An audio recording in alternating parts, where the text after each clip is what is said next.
2012 brought the Olympic Games to Lee Valley. Let's picture the scene, 2,200 years before then, in 212 BC. If you had stood here then, you would find yourself in a very different kind of place, a Middle Iron Age settlement. What was it like living in our Iron Age settlement right here in the Lee Valley?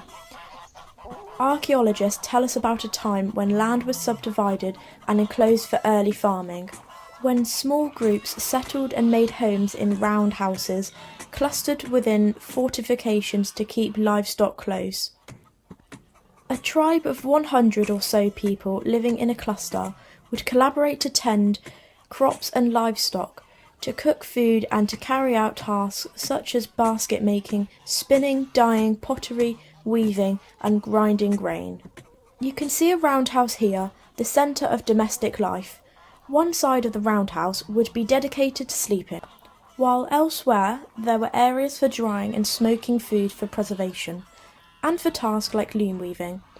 Beds were hay-filled mattresses, coverings were woolen blankets and animal skins.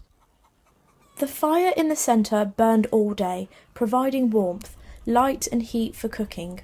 Sitting for the evening's gathering, sitting by the fire on logs, drinking beer, perhaps for an antler horn, talking, telling stories.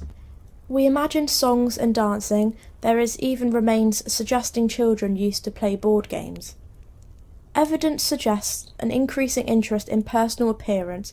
Clothing might comprise close-fitting trousers and a long, brightly dyed tunic, gathered by a belt and overlaid by a cloak with a brooch fastening.